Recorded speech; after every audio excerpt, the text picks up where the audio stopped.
But it's this hodl thing. Because somebody words. put the D in front of the L and it became something. And it makes it Whatever cool. it is. Those are the people who hold on to it. They don't sell it. They don't trade it. But that's what's, I think, interesting about this. Look, I am a believer in blockchain. I'm a believer in crypto. I'm not necessarily sold that Bitcoin is the vehicle. And calling it a store of value, I just, at this point, I'm not sure you can make that call. It's not a store of value. It's a store of speculation. And that's fine, by the way. I have to kind of agree with him. Bitcoin may not be the currency of the future, but let's let them finish. What I also don't understand, and I actually, Spencer or guys that are rolling up their sleeves every day looking at the nuances of the different tokens themselves. I mean, is Bitcoin really going to be the horse that rides to But this is a huge tailish wind for Bitcoin with Goldman. This is, I think that once you start to get Wall Street and the name like Goldman Sachs behind Bitcoin, the average investor starts to think, okay, maybe I'll take a look at it. So I think the wider berth. He's so right. I mean, this is a very key point, but I'll let him finish.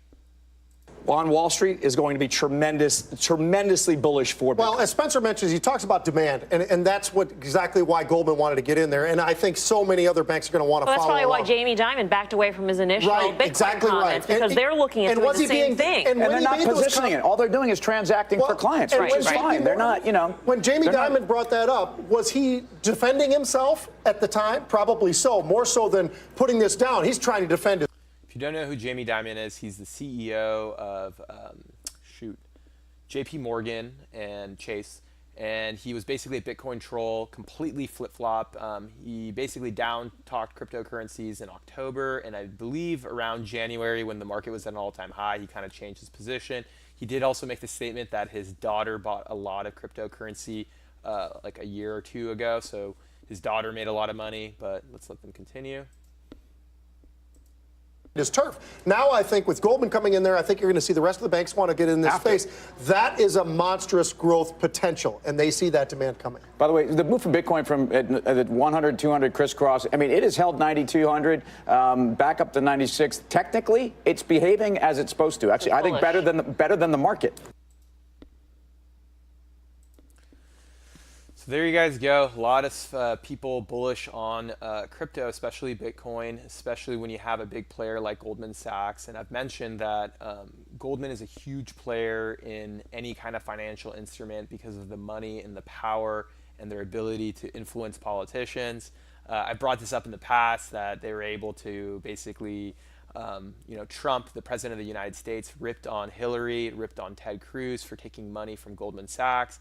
And what do you know? He becomes the president and throws in a bunch of Goldman Sachs people. So this is some really, really good news.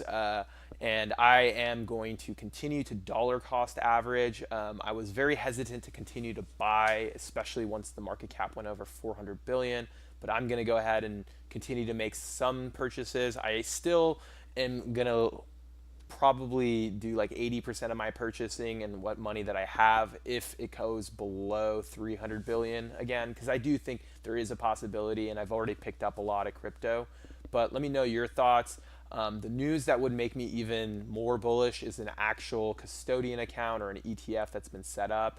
We don't know if that's going to be right away, but the main thing you can do, and my advice to people on this channel, is just continue to educate yourself, even if you haven't bought. Definitely subscribe to this channel, subscribe to some other YouTubers. So I would highly recommend Max Kaiser.